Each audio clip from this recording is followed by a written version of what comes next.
はい。こんにちは。柴崎ですよ。ねえ。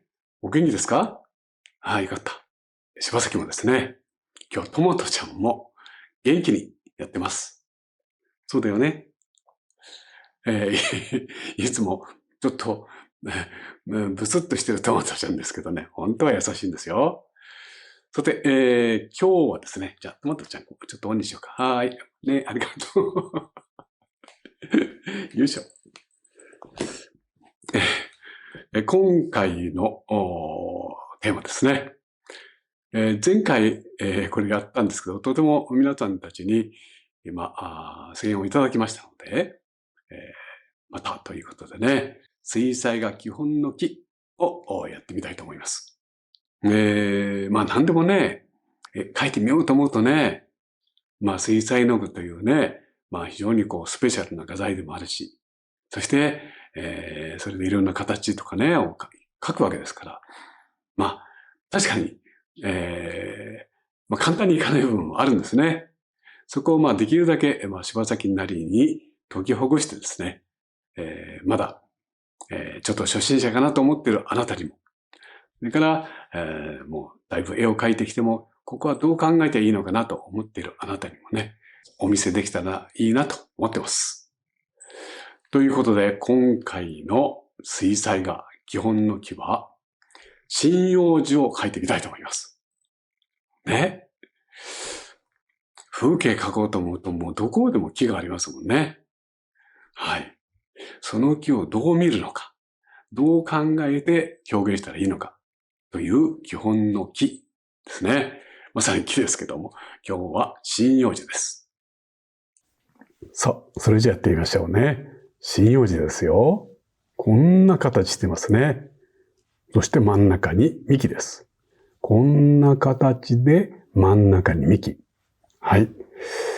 じゃあまず鉛筆でね、形取りましょうね。一個一個葉っぱがこうなってるけども、それ以前に、まず大きな形と幹。さあ行きます。大きな形がこうなってるかな。ね。で、幹ですね。このレベル、この辺かな。脇、資料があると書きやすいですね。さあ、そしてこれがこんな風に立体になっているという考えです。太陽はずっと上の方の右上ですね、から来ている。こんな感じですよ。そしてここにね、大きな塊がわかりやすいですね。これを考えましょうか。この辺からこんな塊ですね、葉っぱの。で、これが下から見てるなので、下の面が見えるだろうという考えですね。はい。で、あとは、これに塊として、このように葉っぱがあるというのをぐるぐるっと描いていきます。ここもそうですね。こんな辺もあるかな。大体でいいんだけどね。資料はあくまでも参考ですからね。ぴったり書かなくてもいいんですけども、資料を見るとそうなってるだろうというわけです。はい。ね、いろいろ、塊見ていくわけですね。はい。そしてこの立体感ですね。で、これ見ると立体ですから、この辺が、一番近くにあるというわけですね。この辺りですよ。ほら、一番近くですね。これとても大事ですね。じゃあ、上から見ていきましょう。ここに一つ塊がある。はい。そして、ここら辺にも、塊があるだろう。というふうにね、理解しやすい大きな塊の中から、いくつかの塊を選び出してきます。こうですね。はい。こんな感じです。では、塗ってみようかな。はい。で、柴崎が使っているのは20号の丸筆。でもあなたがなかったら、このくらいの筆でも大丈夫です。はい。で、これがいつも使っているパレットですね。まずお水をたっぷり持ってきて、今日はこの一番明るいグリーンから溶いていこうかな。でもあなたが何種類もグリーンがなかったら、一つのグリーンを水で薄めて使えば大丈夫ですよ。はい。こんなグリーンですね。ここにね、黄土色という色、イエローオーカーを加えます。そうすると、ずっと色が深い色になったよね。資料見てもこんな色してるでしょ？はい。では、ここ全体をまず塗っていきます。ね、最初捉えた大きな塊として。でもね、ただ塗るんじゃなくて、こんな風にね、筆をガシャガシャっとね、なんていうんかな、紙を突き刺すような感じでね、塗りますね。そうすると、ほら、葉っぱの感じになったでしょ。はい。こんなやり方もあるんですね。じゃあ、ここもやりましょう。こうやって上から突き出すように、ガシャガシャ。ね、突き刺して、ぐしゃぐしゃぐしゃぐしゃぐしゃ。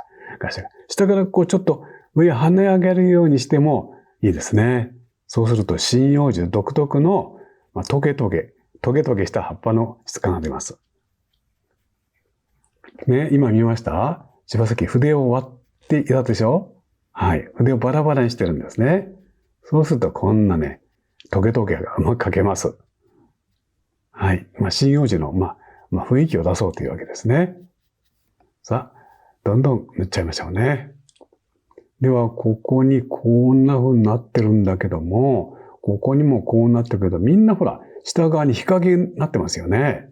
そして、大きな立体。この考えですね。では、まず、大きな立体感をちょっと作っていきます。はい。さっきよりもちょっと暗めのグリーンを溶いてきて、また黄土色を加えます。ということは、さっき塗った色よりも少し暗い、同じような色というわけですね。もしこんな色なかったら、あなたがさっきと同じ色をもう一回重ねて塗っても、効果が出ると思います。はい。こう丸みを作るんですよ。じゃあ行ってみましょう。ここら辺ですね。はい。で、ここをね、残していきます。この透明水彩というのは、明るい形は残して表現するっていうことですね。だから一番近いと思われるところを塗り残して、その両脇、右と左の脇を少し暗く塗り始めました。こうすることで、この木の大きな丸みを、立体感を作ろうというわけですね。はい。特に光が右上から来ているので、左の方の部分を余計暗く塗っていきます。ね。少しこうやって丸く見えてきましたか？はい。さあ、今度は日陰見てみましょうね。日陰がある。ね、この日陰。で、この日陰で、今度はここの日向が見える。今度はこの日向で日陰がある。つまり、日向日陰となってるんだよね。はい。じゃあ日陰描きますよ。日陰はね、このビリジャンというね、グリーンを使います。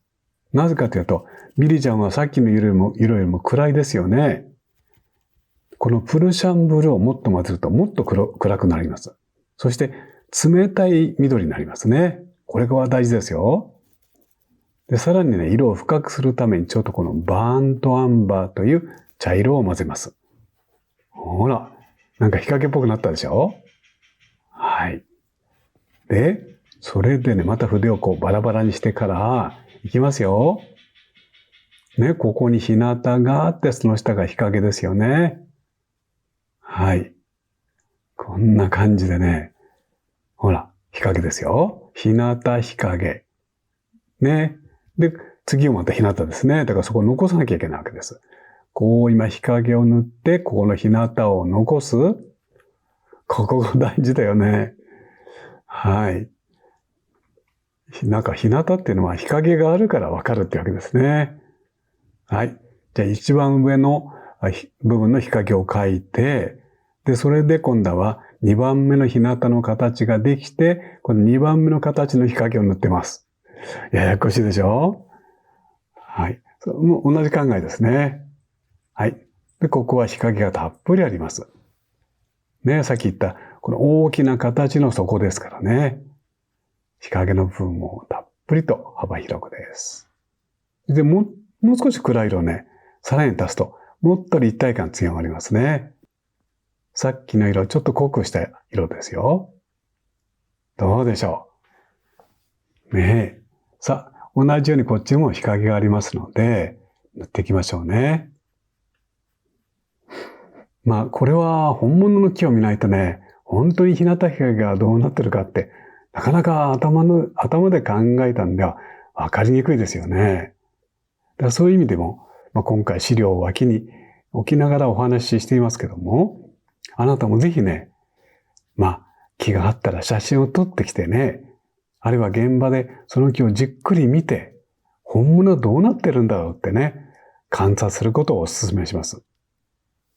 でもその時もむやみに細かく観察するんではなくって、最初にやったように大きな形をまず見る。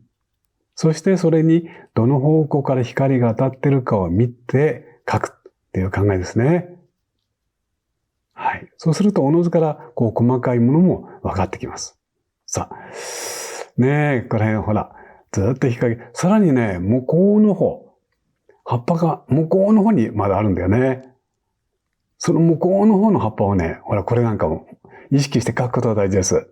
向こうの方にある。じゃあ描きますよ。これが向こうの方の葉っぱです。だから十分暗いんですね。はい。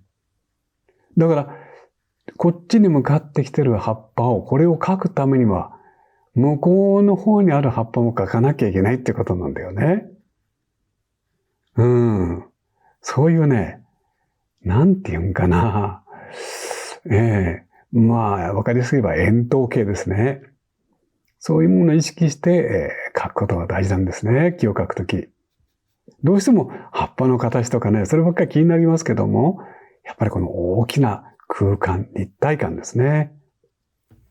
はい。今、きれいに洗った筆を用意しましたよ。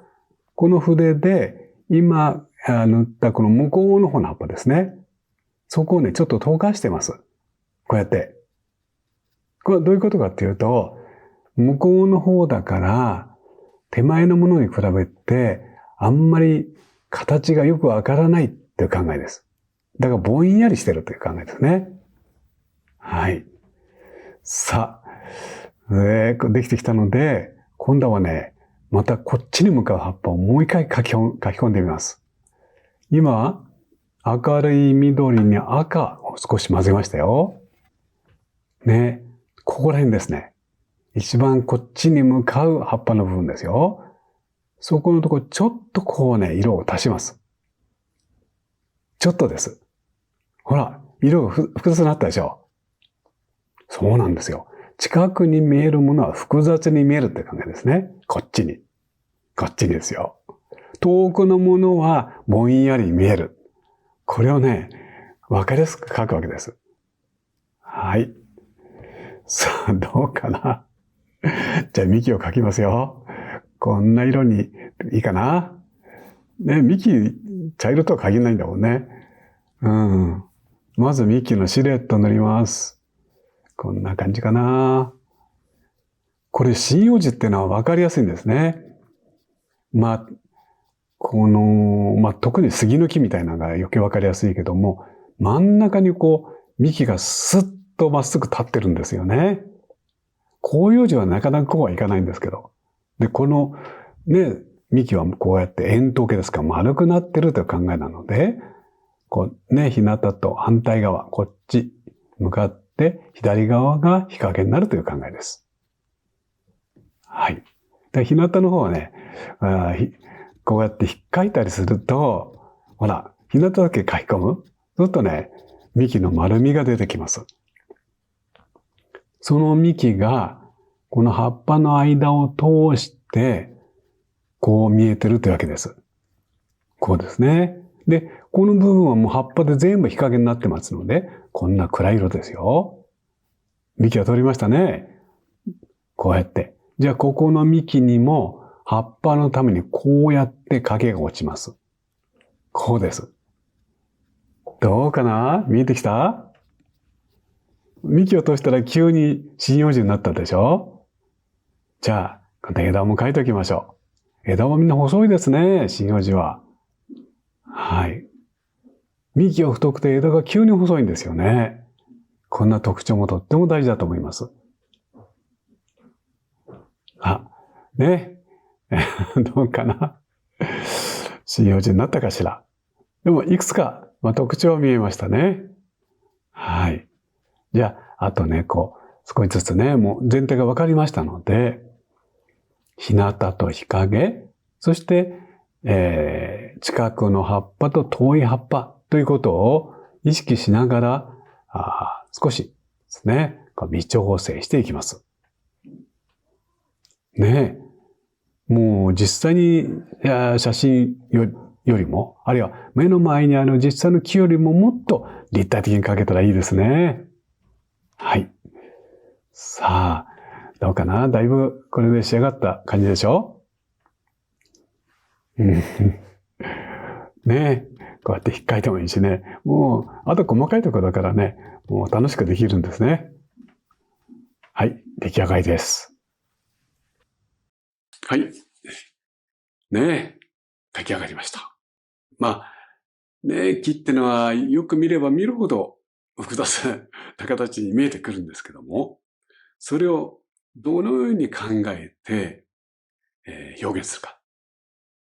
もうとにかく太陽の方向をしっかり意識して、単純な立体として考えましょうというところから始まりましたね。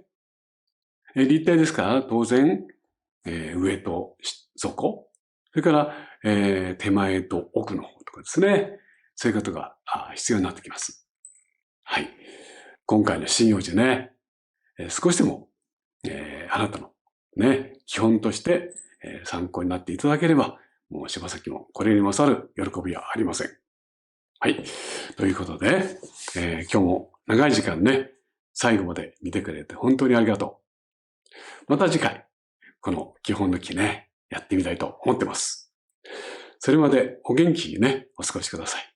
それではまたすぐにお会いしましょうね。はい。お元気で。はい。ありがとうございました。柴崎春道公式オンラインサロン。シバーツメンバー募集中だよ。シバーツなら YouTube では話せない、柴崎の特別なライブ配信を月1でお届け。さらに専用のアプリでメンバー同士がいつでもつながって楽しくやり取りができる。もちろん柴崎も頻繁に書き込みやコメントを返しています。柴崎がリアルタイムで、水彩画の基礎をあなたに分かりやすく教えるオンライン水彩画講座。メンバーになると割引価格で受講いただけます。毎月柴崎から出されるお題でチャレンジするお絵描きの会。出来上がった作品は柴崎がオンラインで公表いたします。メンバーが一堂に会して楽しくおしゃべりできるオンライン交流会。毎回大盛り上がりで時間があっという間に経ってしまいます。さらに柴厚メンバーなら柴崎に直接質問のし放題。オリジナルグッズも特別価格でご購入いただけます。そんな柴厚のメンバーが先日銀座の画廊でグループ展を開催。たくさんのお客様にご来場いただき、素晴らしいイベントになりました。さあ、いかがでしたか？会社や学校、地元の人間関係とは異なるアートが大好き、描くことが大好き、そんな仲間が笑顔で集う場所。それがシバーツです。詳しくは概要欄をチェックしてね。待ってます。